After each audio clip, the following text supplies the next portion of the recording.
yakni kegiatan keagamaan, olahraga, kesenian, dan lain-lain. Yang ketiga, berperan aktif dalam forum kemitraan Polri dan masyarakat atau FKPM. Yang keempat, mengaktifkan Siskamling, sistem keamanan lingkungan di tempat tinggal masing-masing.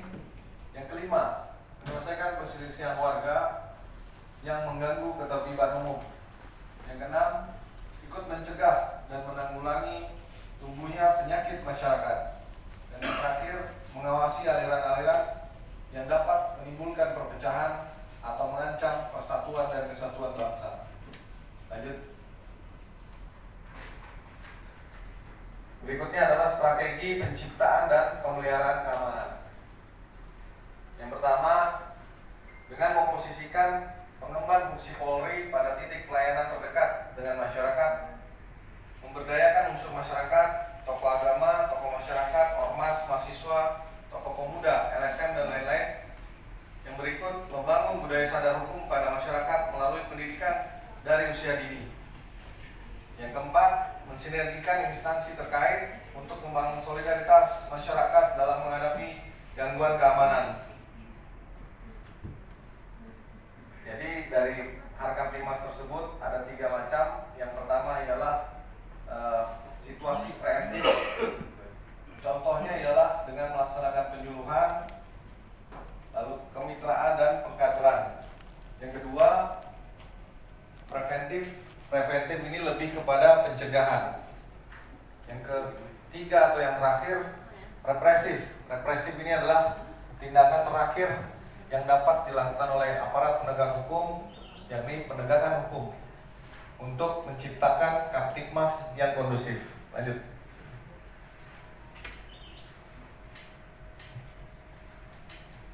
Yang berikutnya adalah dampak positif peran serta masyarakat dalam menjaga Kamtibmas.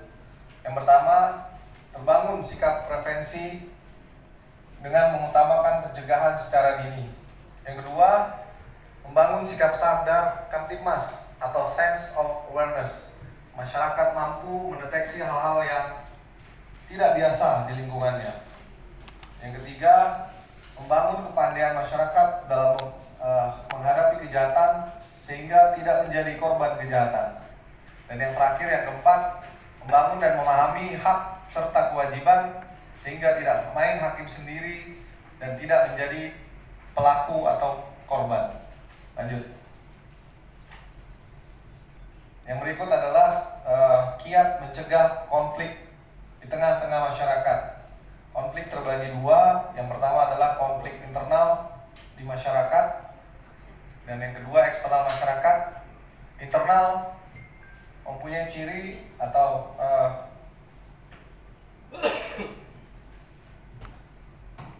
situasi yang pertama ialah membangun jiwa dan semangat masyarakat dengan memberi banyak pencerahan, penyadaran, dan pencerdasan bahwa hidup itu adalah perjuangan dan ibadah.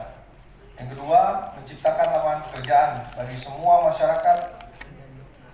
Jadi kalau semua masyarakat sudah sibuk bekerja, insya Allah tidak ada waktu lagi untuk melakukan konflik. Dan yang terakhir, membangun ekonomi masyarakat, semua suku dan agama secara adil dan merata. Sedangkan dari eksternal masyarakat memiliki ciri yang pertama, memelihara kebersamaan, persatuan dan kesatuan antar warga. Yang kedua, membangun kesepakatan antar masyarakat tentang berbagai hal yang sering menjadi sumber konflik dan mensosialisasikan kepada seluruh warga. Yang ketiga, memperbanyak silaturahim antar pimpinan kelompok masyarakat dan anggotanya. Dan yang terakhir, meningkatkan kebersamaan dan partisipasi dalam pembangunan ekonomi serta sumber daya manusia warga masyarakat. Lanjut. Kiat-kiat menyelesaikan konflik. Yang pertama adalah membentuk tim mediasi jika terjadi konflik antar ormas. Sebaiknya tokoh tersebut terdiri dari tokoh agama, tokoh masyarakat, dan kepala suku yang netral dan memiliki wibawa. Yang kedua, tentu saja mencari akar masalahnya.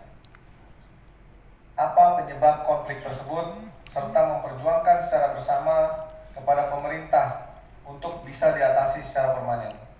Dan yang ketiga, mencerahkan atau menyadarkan serta mencerdaskan mereka yang berkonflik supaya berhenti atau tobat. Lanjut.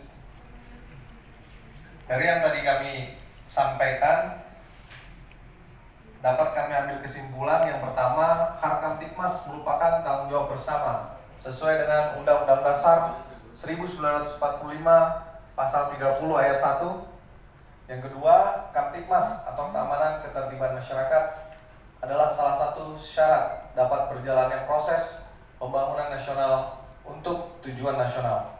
Yang ketiga, diperlukan partisipasi masyarakat dalam rangka menangkal, mencegah dan menanggulangi segala bentuk gangguan Kamtibmas.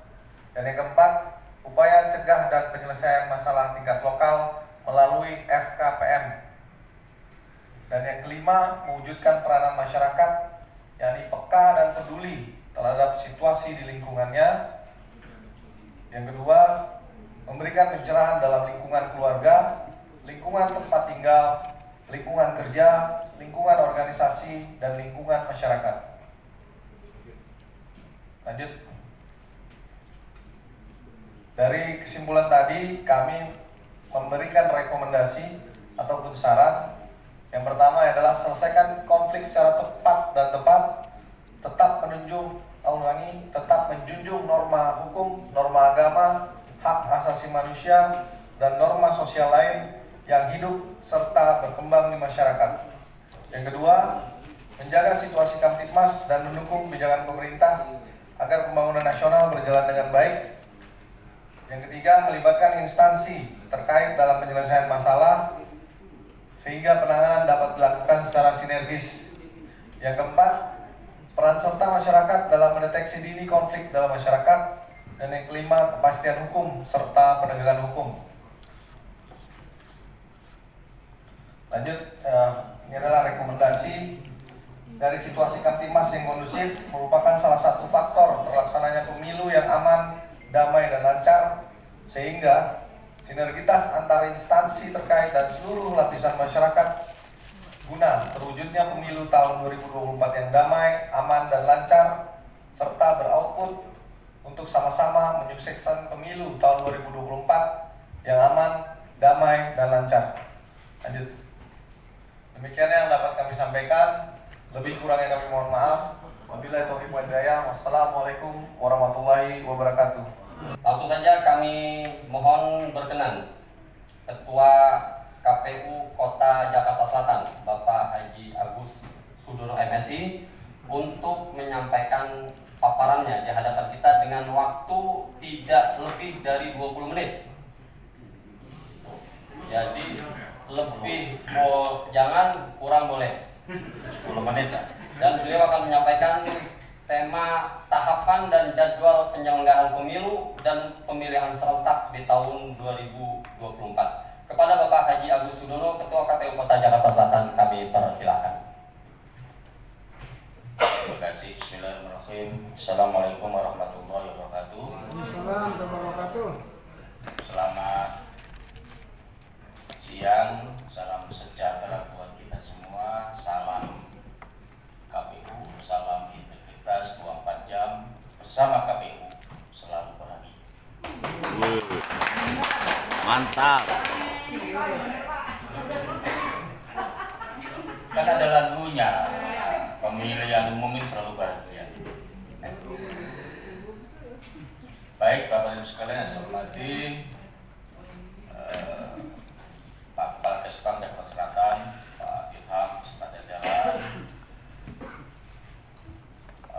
para narasumber, Pak Arif yang sudah menyampaikan secara jelas terkait dengan kewilayahan ya. Selaku Kasat Mas Jakarta Selatan,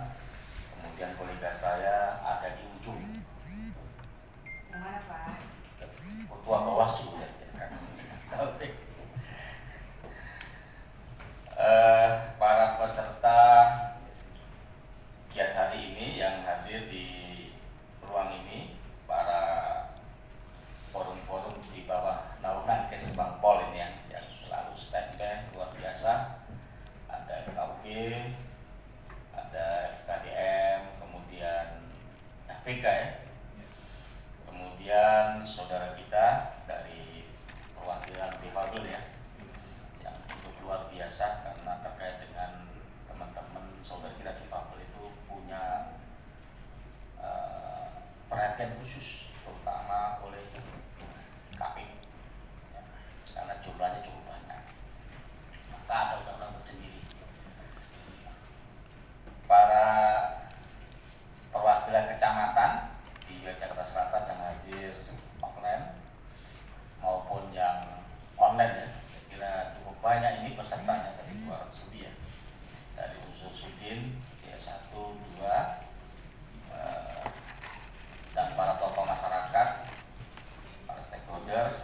Mohon maaf tidak saya sebut satu persatu. Nah, ini wabil khusus ini Pak moderator kita ini, kalau nggak disebut nanti nggak jalan acara ya. Nah, Dewan Kota ya, Bang Mukhlis. Luar biasa. Baik Bapak Ibu sekalian, tentu mengucapkan terima kasih terkait dengan kesempatan yang diberikan kepada saya selaku pimpinan KPU. Saya diminta untuk bisa mengupdate terkait dengan tahapan dan jadwal penyelenggaraan pemilu serentak tahun 2024. Lanjut ini Mas Jermal ya. Kalau bicara tahapan, saya kira ini cukup luar biasa panjang nanti ya. Saya nyampaikan beberapa poin terkait dengan tahapan yang saya sampaikan. Jadi yang perlu dicatat bahwa kerja KPU selaku penyelenggara itu punya kitab suci, Undang-Undang Nomor 7 Tahun 2017, 560 halaman sekian. Harus siapa? Turunannya adalah Peraturan KPU Nomor 3 Tahun 2022 tentang jadwal tahapan untuk pemilu tahun 2024. Jadi saya kira kalau kita melihat PKPU 2024, saya kira sangat jelas bagaimana urutannya.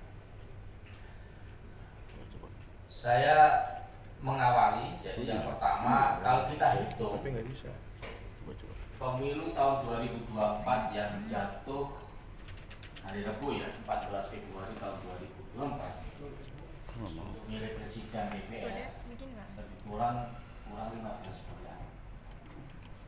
Ini waktu yang sangat singkat dan cepat bagi penyelenggara, apalagi bagi teman-teman DPRD. Coba kita ngetik di sini. Besok kan gitu kan. Coba ngetik. Kalau bicara pilkadanya November tahun 2024. Ini ganti nih, Serentak. ganti. Keserentakan itulah maka harus kita siapkan dengan baik. Terkait dengan itu maka kita melihat dari apa yang sudah saya buat paparan ya. Nah, ini memang momentumnya adalah tahapan. Saya awali dari pendaftaran verifikasi partai dulu ya. Karena memang lagi saat ini betul-betul kita melakukan itu. Jadi kalau kita bicara pendaftaran partai politik, saya kira sudah berjalan. Nah, saya bicara sekarang ini ya. Jadi KPU Jakarta Selatan tanggal 17 Oktober kemarin, baru kemarin ya 2022. Nah, kami telah melakukan verifikasi partai politik untuk peserta pemilu tahun 2024. Pengumuman dan dinyatakan oleh KPU RI sebelum kami verifikasi tanggal 16. Ini ada 9 partai politik yang harus diverifikasi keanggotaan dan kepengurusan. Walaupun secara total kemarin ada 18. Pertama diumumkan 18 oleh KPU RI, tetapi yang harus diverifikasi ada 9 partai politik. Kenapa 9? Karena yang 9 adalah partai politik yang sudah punya DPR di Senayan atau parliamentary threshold itu 4%. Jadi ada 9 partai politik memang secara administrasi itu sudah lulus dari 9. Jadi disebut tadi kan partai sama semua gitu kan. Nah, jadi 9 lagi kan 18 itu sekarang momentumnya kan. 9 lagi ini lagi diverifikasi. 16, 17 kita lakukan verifikasi partai politik di wilayah Jakarta Selatan ada 9. Semua dinyatakan memenuhi syarat terkait dengan verifikasi faktual keanggotaan partai politik, ya, meliputi pengurusnya, KSP, meliputi kuota perempuan untuk diperhatikan. Nah, jadi kalau di tingkat kota itu pengurus perempuan 30% hanya diperhatikan, tidak berpengaruh syarat memenuhi atau tidak. Tapi kalau di DPP itu harus kita perhatikan, jeli gitu. Kita lihat memang ke lapangan ya, kemarin kita lihat KTP-nya, KTA-nya, benar-benar perempuan apa enggak. Kan kita diperintahkan undang-undang untuk memperhatikan. Bicara verifikasi faktual kepengurusan ya. Ya 9 ini ya, mungkin sebagai sharing ya. Di situ ada Partai Garuda, Partai Perindo, ada PSI, ada Partai Buruh, ada Partai Umat, ya. Ada Partai Lurah. Apalagi yang belum yang baru? Garuda sudah. Ya PKN, ya kan? Jadi ini partai-partai yang kita verifikasi ke lapangan terkait dengan keanggotaan kemarin. Di wilayah kita, Polres, adik saya, ya kan? Nah itu dinyatakan sesuai. Berarti berlanjut. Apa yang kita lakukan sekarang? 18 Oktober sampai 4 November 2022, lebih kurang 20 hari, yaitu verifikasi faktual keanggotaan. Yang kemarin adalah verifikasi kepengurusan, pengurusnya, kuota perempuannya, domisilinya juga. Kita supervisi dan mengecek bekas, dilanjutkan verifikasi keanggotaan.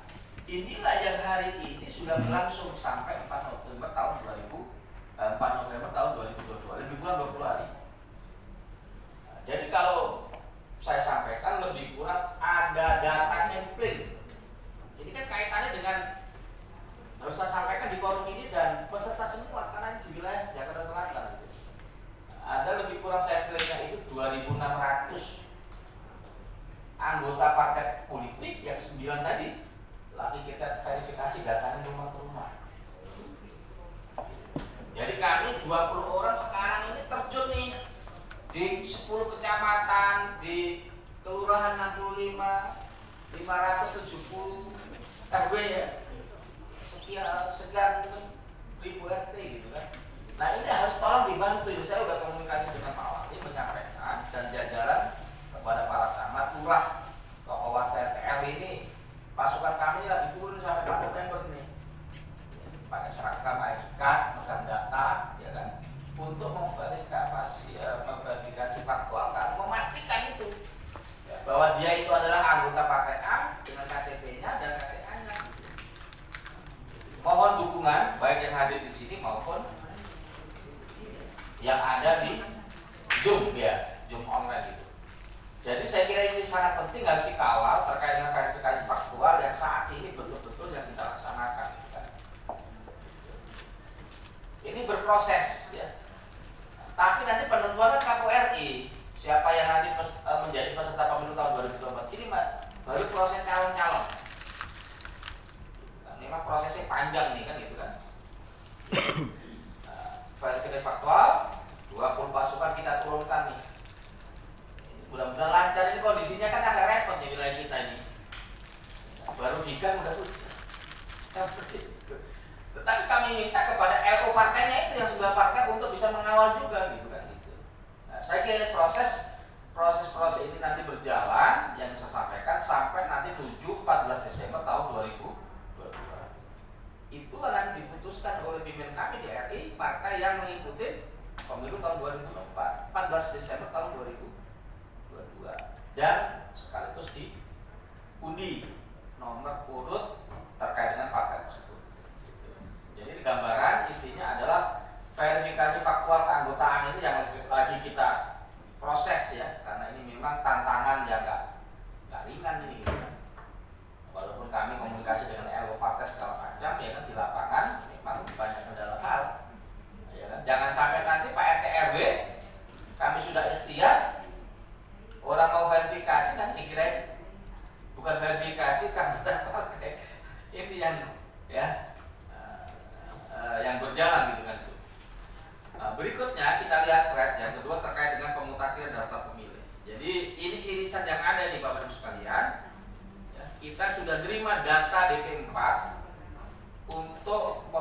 tahun 2022 untuk pemilu tahun 2024 dari Kementerian Dalam Negeri.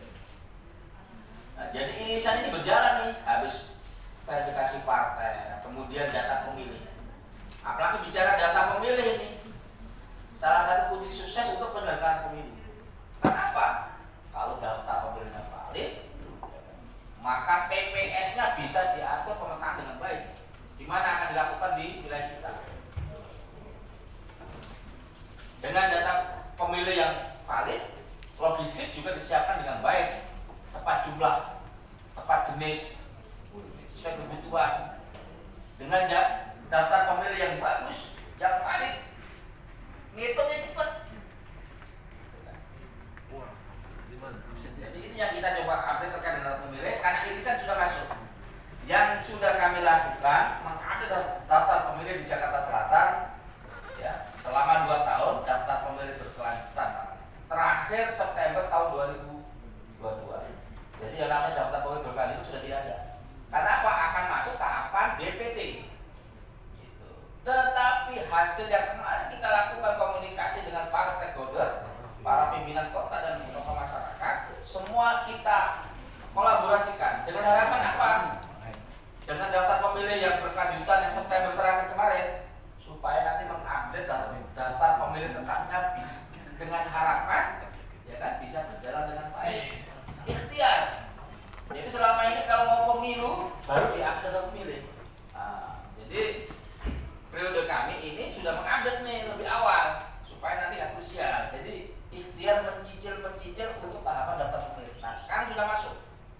Nah, jadi kalau bicara update September pemilih berkelanjutan yang sudah kita update itu kan 1.768.000,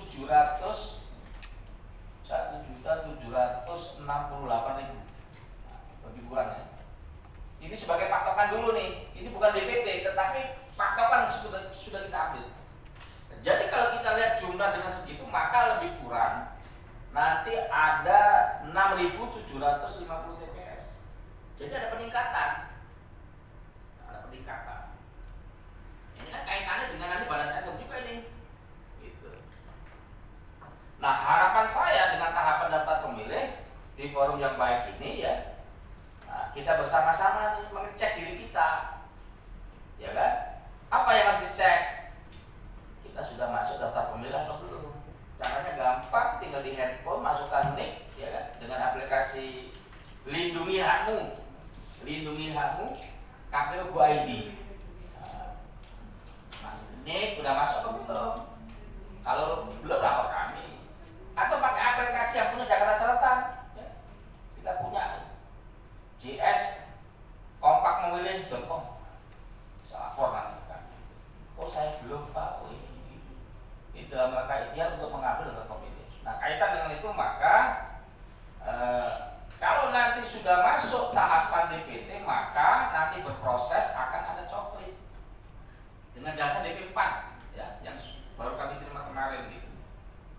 Nah, di coklit tentu melibatkan para tokoh-tokoh masyarakat di lingkungan. Nah, keterlibatan ini secara berkesinambungan juga gitu. Nah, setelah dicoklit kemudian nantinya akan ada PPK PPS, ya kan? Dihitung Juli tahun 2023 sudah ditetapkan namanya daftar pemilih tetap. Juni 2023. Pertanyaannya setelah ditetapkan sebagai pemilih masih ada waktu 6 bulan. Coba dihitung sampai Februari tahun 2024. Nah, ini yang harus kita antisipasi nih. Bagaimana mengantisipasi yang sudah ketok palu? Daftar pemilih tetap sebagai acuan untuk pemilu tahun 2024, pertanyaannya masih ada waktu, ya kan? Nah, inilah yang menjadi dinamisasi politik terkait dengan proses pemilu. Nah, disitulah muncul perubahan-perubahan. Maka disitu muncul apa namanya? Ada DPT, ada daftar pemilih tambahan. Ya, tambahan ini kan biasanya orang yang sudah masuk tetapi nggak bisa nyoblos pada saat di tempatnya gitu di TPS itu. Maka ada DPT juga, daftar pemilih khusus. Nah, ini harus berproses panjang ya terkait dengan DPT. DPK kan biasanya orang yang sudah punya KTPL, warga negara Indonesia, tetapi dia belum terdaftar di DPT. juga menjadi antisipasi sebagai pengetahuan kita ya selaku stakeholder di wilayah Jakarta Selatan. Ya kita sih berharap walaupun ada usulan beberapa partai ini, ya bagus. Kalau sudah di PT ya sudah di PT itu aja. Gitu. Ya, enak kita, ya kan? Pertanyaannya udah siap belum orang yang nyalon, ya kan? Orang penguasa atau kita warga gitu kan? Gitu. Jadi kalau udah diketok udah gitu, enak kita kan gitu. Nah, tetapi nggak bisa, makanya ada waktu ruang ini. Jadi saya kira ini dinamika sangat kencang ya.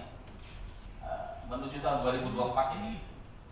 Nah, ini politis semua. Ini harus dijaga sama-sama juga gitu.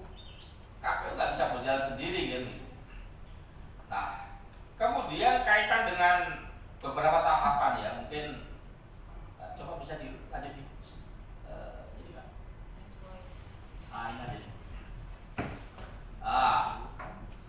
Jadi irisan berikutnya setelah pendaftaran partai politik sampai 14 Desember tahun 2022 diketok palu oleh RI sekian jumlah partainya, maka ya kan tadi tahapan pemilih ya. Ini harus segera diupdate juga nih, jangan sampai nanti ini masih ada proses panjang sudah masuk tahapan, ya kan? Banyak yang belum terdaftar gitu kan. Apalagi bicara selatan ini, ya. Brandnya ini kan kayak apartemen di selatan ini. Saya nggak tahu semua berlomba ingin membuat apartemen di wilayah kita. Gitu. Terakhir koordinasi dengan sudin perumahan ya, atau pengurus-pengurus apartemen.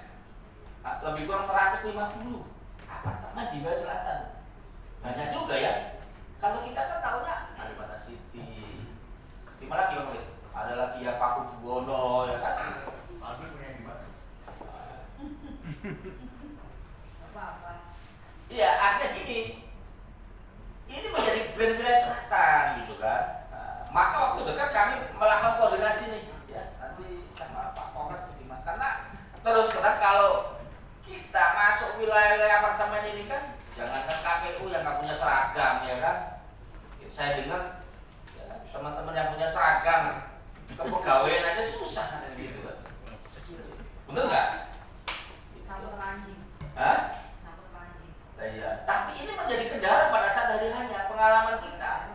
Ya tentu bersyukurlah 2019 dengan kerja semua pihak kita tidak ada PSU, tidak ada pemilu ulang. Ya kan? Tidak ada pemungutan ulang. Dulu kan beberapa kali selalu pemilu ulang. Kemarin zero PSU nih. Zero PSU. Tidak ada pemilu ulang. Gitu. Jadi Kalibata City itu kan langganan gitu kan. Kalau sudah langganan PSU udah beritanya nasional. Jadi substansi apartemen adalah memang susah didata di situ. Ini yang harus ada solusi. Makanya nanti pendampingan untuk mendata apartemen ini kan warganya supaya bisa lebih diikhtiarkan gitu kan. Kalau ini clear saya kira data pemilih lebih bagus kan gitu. Nah terkait dengan pembentukan badan ad hoc ini kan beririsan ini. Kita bicara tahun 2022 ini sudah beririsan pembentukan badan ad hoc. Ya kalau kita acuan nanti daftar pemilih yang kita punya. Maka badan ad hoc yang kita butuhkan kalau bicara kecamatan kan sesuai draft, ini masih draft PKPU terkait dengan badan ad hoc. Jadi kami sekarang lagi merampungkan. Kebetulan saya baru saja telepon teman yang pimpinan lagi di Kendari nih sekarang ya, Rakernas. Ya memang masih menyiapkan ini peraturan-peraturan kesepakatan. Nah, tetapi sebagai bahan kita adalah kalau bicara badan ad hoc ya nanti KPU pakai sistem namanya SIAGBA, sistem informasi untuk badan ad hoc ya, artinya nanti termasuk tes-tesnya bisa dipakai semua gitu kan pakai sistem itu. Yang kedua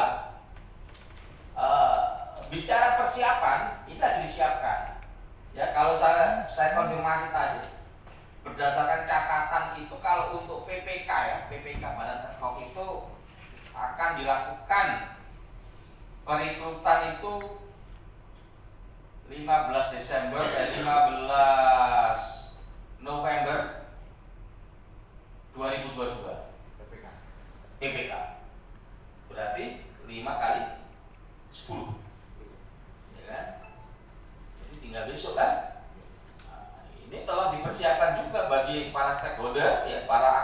DPD Selatan untuk bisa bersama-sama mengupdate. Ya, kalau sudah diumumkan baru turunannya terkait dengan syarat. 17 tahun, maksimal 55 tahun.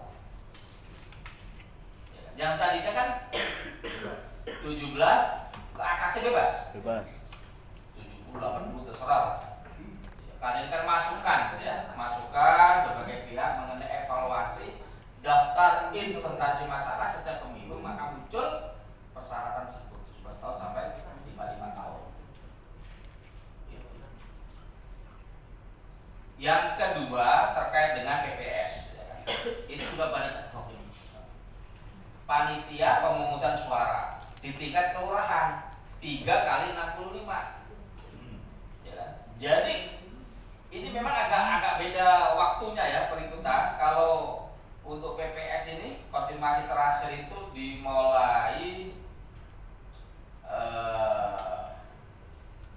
berapa ini ya?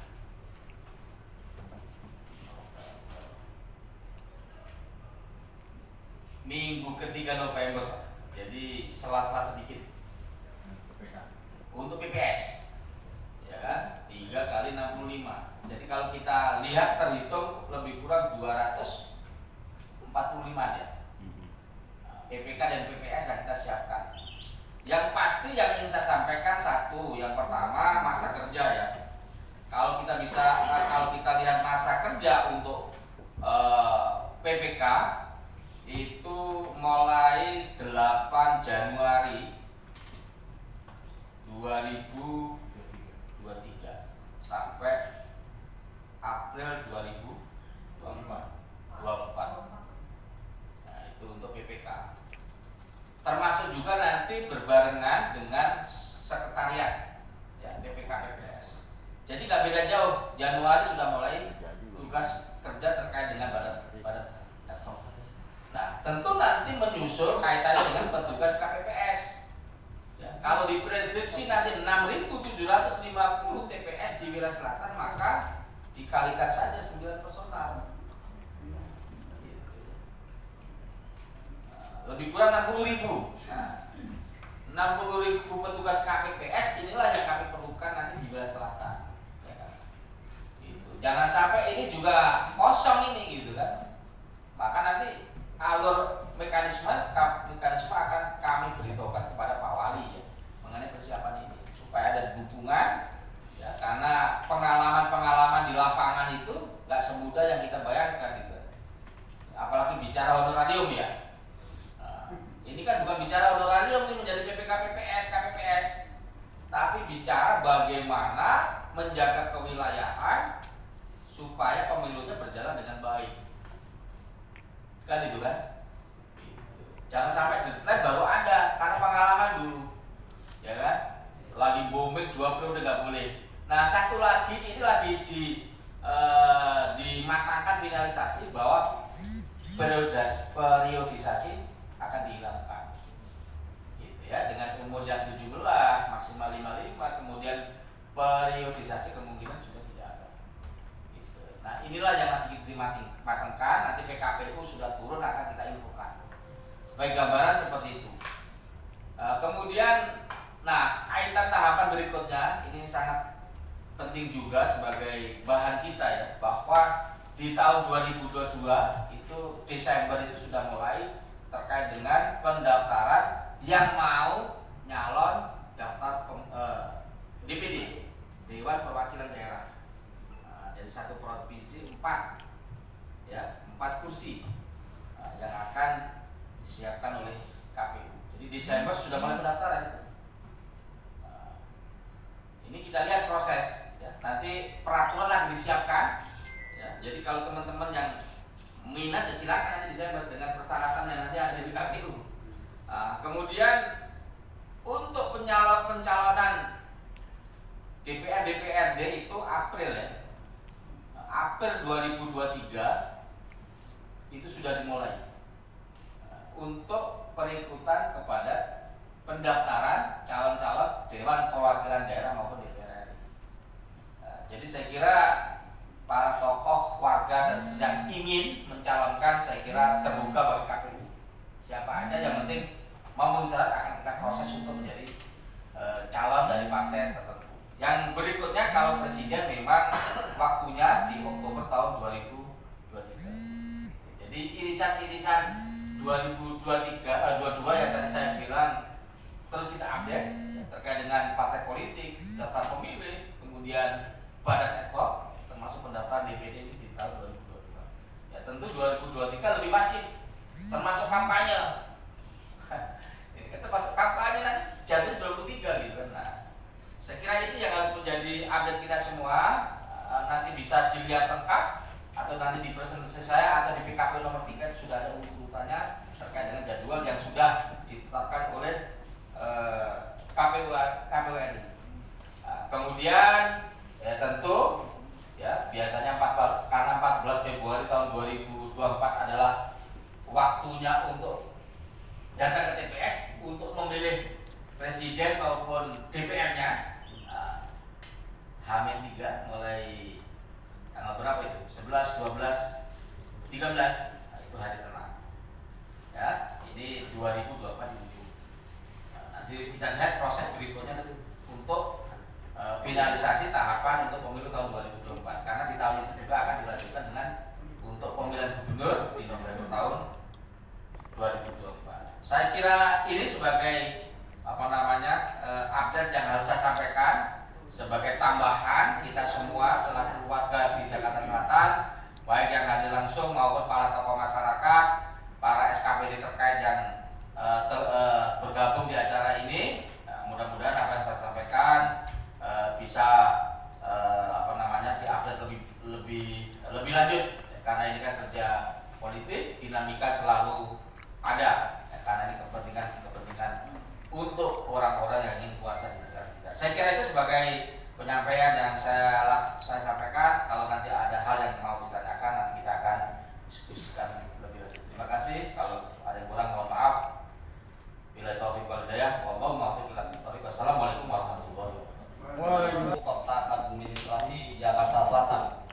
Untuk itu langsung saja kita persilahkan kepada Bapak Mukhtar Taufik untuk menyampaikan paparan tentang peran dan partisipasi masyarakat di dalam pengawasan pemilu dan pemilu serentak di tahun 2024 untuk Kota Administrasi Jakarta Selatan. Pada Bapak Mukhtar Taufik, Ketua Bawaslu Kota Administrasi Jakarta Selatan, kami persilakan. Ya, terima kasih Pak Moderator. Assalamualaikum warahmatullahi wabarakatuh. Alhamdulillahirrahmanirrahim. Yang saya hormati Pak Kasuban, Pak Pembukaan dan jajaran, juga pihak wali kota yang hadir, para narasumber, ada dari Kapolres, Pak Agus, mitra kita KPU, dan juga teman-teman stakeholder, FKDN, ada teman-teman sekolah, komunitas disabilitas, dan semua stakeholder yang tidak bisa saya sebutkan Pak. Memang kondisinya hari ini lagi pemilihan, yang disampaikan oleh Pak Fendi, bahwa Bawaslu hari ini sedang melaksanakan wawancara terkait rekrutmen 14 jam. Kita juga dengan KPU sedang melaksanakan tahapan verifikasi faktual keanggotaan partai politik peserta pemilu 2024. Jadi agak lumayan saling berpilihan. Namun tidak menutup kemungkinan bahwa persoalan-persoalan itu bisa kita handle dan bisa kita siasati. Terima kasih kepada TNC yang sudah mengizinkan saya untuk melakukan Zoom Meet ini untuk menyampaikan beberapa materi. Bapak Ibu sekalian, bahwa Bawaslu hari ini memang mempunyai legal standing yang sangat dan cukup lengkap. Bawaslu sebagai pengawas pemilu di semua kontestasi pemilu, baik itu pemilihan legislatif, presiden dan wakil presiden, maupun pemilihan pilkada, pemilihan gubernur, bupati, wali kota. Tentu kami akan menyampaikan beberapa hal terkait pengawasan partisipatif ya. Bagaimana peran masyarakat dalam pemilu dan demokrasi di Indonesia, terkhusus di Jakarta Selatan. Pada intinya bahwa Bawaslu hadir hari ini bukan hanya dalam rangka penindakan, bukan hanya dalam rangka untuk melakukan tindakan-tindakan atas kekeliruan-kekeliruan yang ada. Seperti halnya bahwa Bawaslu hadir secara institusional, Bawaslu secara kelembagaan adalah pengawas pemilu yang mana kita mengawasi semua proses tahapan pemilu. Objek pengawasan Bawaslu yakni peserta pemilu sendiri. Peserta pemilu ini hari ini kita belum mempunyai peserta pemilu karena masih dalam tahap verifikasi partai politik calon peserta pemilu yang mana KPU juga belum menetapkan. Juga kita punya objek pengawasan yaitu penyelenggara pemilu secara teknis KPU, masyarakat itu sendiri yang mempunyai hak pilih, juga PNS dan TNI Polri. Itu objek pengawasan dari pemilu dari Bawaslu pengawas pemilu. Badan pengawas pemilu ini bentuk hadir dan sudah permanen di tingkat kota itu berdasarkan Undang-Undang Nomor 7 2017 tentang Undang-Undang Pemilu. Tentu kita ini baru berumur 4 tahun ya, mau 5 tahun di tingkat kota karena kita dilandasi oleh undang-undang tersebut untuk dipermanenkan di tingkat kota. Jadi kami adalah Bawaslu pertama di tingkat kota di seluruh Indonesia melakukan aksi dalam pemilu. Pengawasan partisipatif masyarakat menjadi hak dan domainnya masyarakat sendiri. Mengawasi proses tahapan pemilu itu bukan hanya sebatas tanggung jawab Bawaslu. Secara struktur kelembagaan ya itu akan menjadi tanggung jawab Bawaslu. Namun lagi-lagi kita sering mendengar bahwa partisipasi pemilu, bagaimana partisipasi memilih di TPS ini harus dengan ukuran persenan. Misalkan kalau dalam di sebuah kota, kita sebut kota Jakarta Selatan, itu akan menjadi sebuah nilai yang positif ketika partisipasinya mencapai 80% ataupun 90% atau bahkan 100%. Nah, hal ini sebetulnya bukan hanya di situ, dan itu pemikiran itu hanya pemikiran yang belum final kalau menurut saya. Di sisi lain bahwa partisipasi dalam mengawasi proses tahapan pemilu yang menjadi substansi. Ini yang menjadi substansi dalam mengawasi pemilu karena dihasilkan seorang pemilu baik dan tidaknya berjalannya proses demokrasi itu tergantung dari partisipasi masyarakat dalam mengawasi semua tahapan pemilu. Saya bahwa ini mendorong seluruh elemen masyarakat untuk ikut berpartisipasi dalam mengawasi. Jadi kita kembali lagi bahwa ada hak untuk memilih dan hak untuk memilih. Hak untuk memilih itu adalah hak setiap warga negara yang memang dilindungi oleh undang-undang. Ini berbicara hak, bukan berbicara kewajiban. Setiap orang yang sudah memenuhi syarat itu harus memilih di pemilu. Haknya. Beda dengan negara-negara lain yang mempunyai kewajiban untuk memilih. Kalau memilih itu ada denda pajak dan sebagainya. Di Indonesia belum diterapkan. Ini hanya berbicara hak untuk memilih dan belum dipilih. Ketika sebagai warga negara memiliki syarat, dia berhak untuk mencalonkan presiden, mencalonkan bupati, wali kota, gubernur, dan legislatif dan juga DPD. Itu hak mereka untuk dipilih. Saya akan balik logikanya. Ada hak mengawasi dan diawasi. Hak kita sebagai warga masyarakat yang sudah mempunyai hak pilih, punya hak untuk mengawasi. Hak kita sebagai masyarakat yang sudah menjadi calon, punya hak juga untuk diawasi. Ini harus terlibat antara ini dan dipilih dan hak mengawasi dan diawasi. Itu yang paling penting dalam proses tahapan pemilu. Nah, bagaimana cara dalam pengawasan ini? Kami selalu melakukan sosialisasi dan kerjasama dengan salah satunya dengan difasilitasi oleh Kesbang ini kami bersyukur dan mengapresiasi bahwa ini adalah salah satu ajakan kita, sosialisasi kita terhadap stakeholder semuanya, terhadap masyarakat untuk bersama-sama mengawasi proses berjalannya pemilu.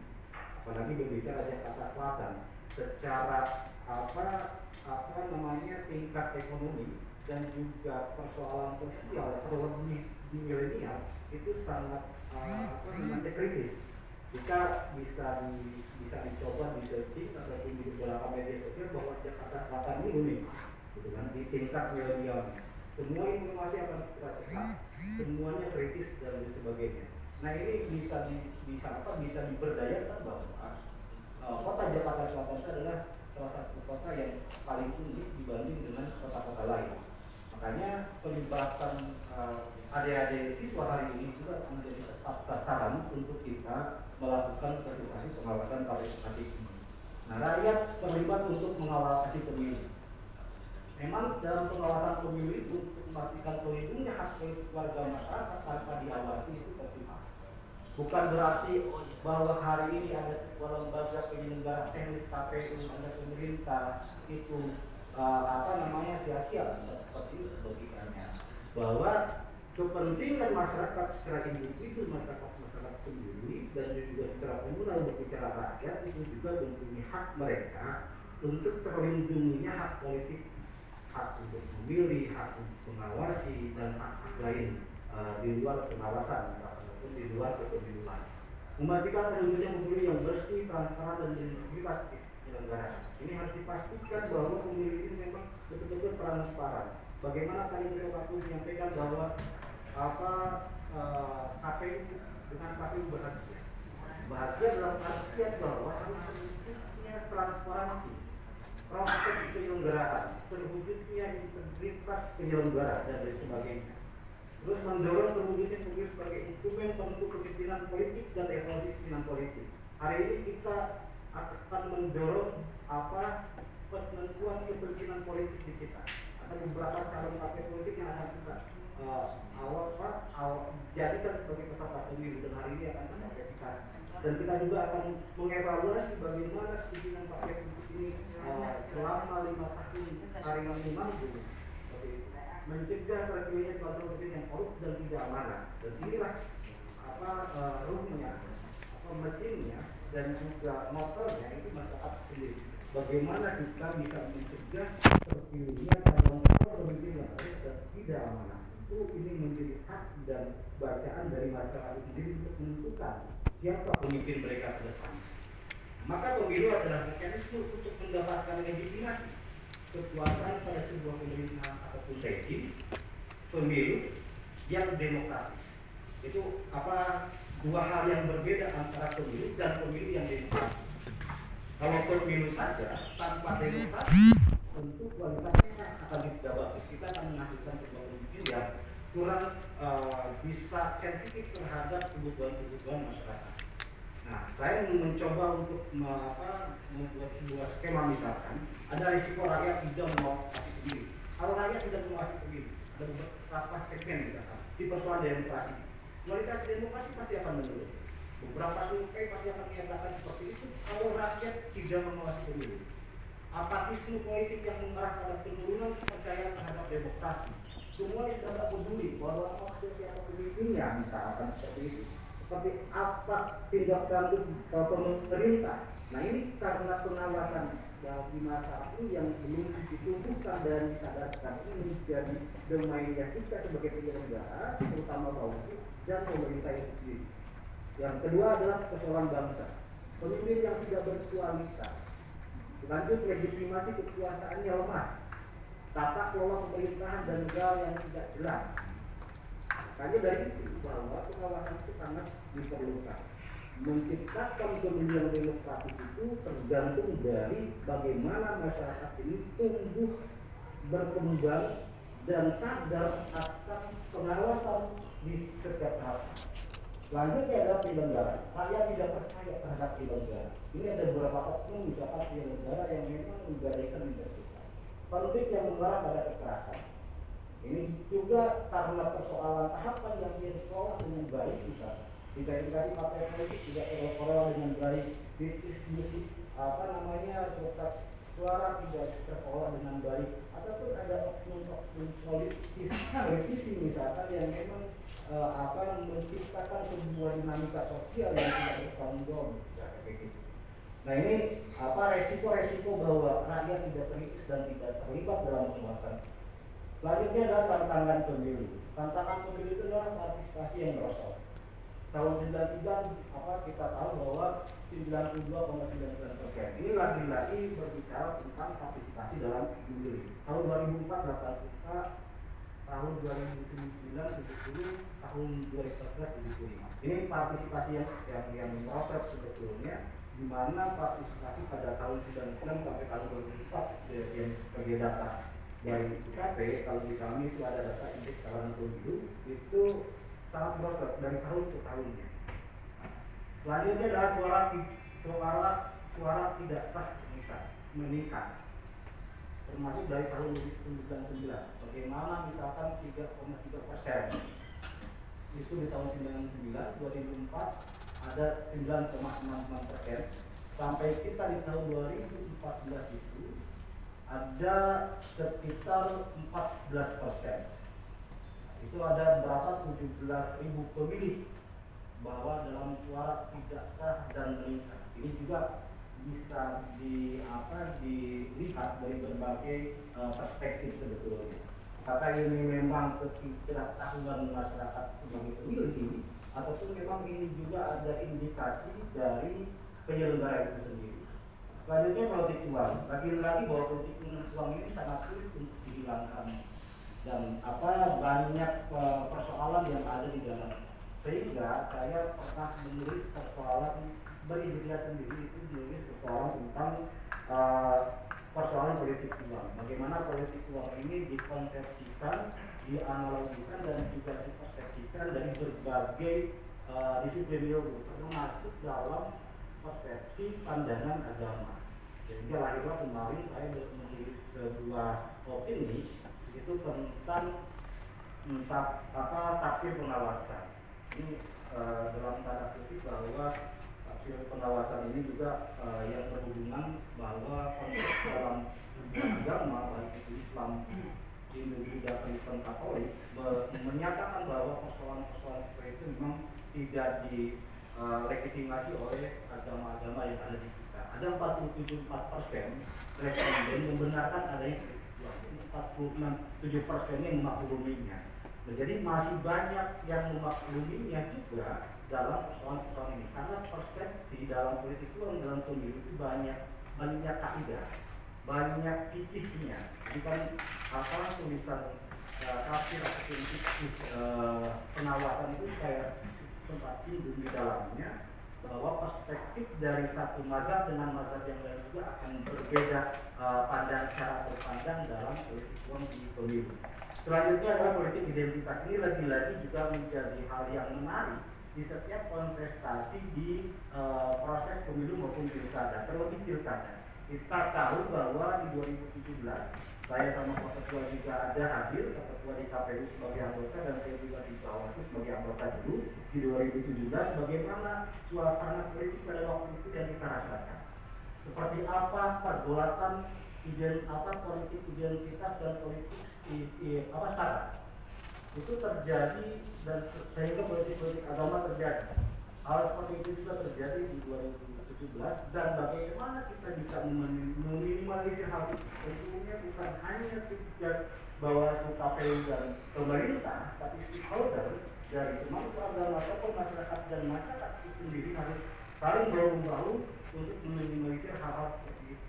Konservatisme agama ataupun kelompok mengalami persoalan-persoalan yang berhubungan dengan politik identitas yang nantinya terpolarisasi di masyarakat menjadi hal-hal yang kemungkinan timbul sebuah konflik-konflik. Karena informasi dan komunikasi semakin mudah dan canggih hari ini, kita akan terupdate secara real time dengan persoalan-persoalan konsumsi berita yang mana itu dalam kenyataannya benar dan salahnya kita tidak pernah mengetahui, kalaupun hal itu kita telah bulat-bulat. sehingga harus ada yang namanya cek dan proses atau dinamakan tabayun, menelaah,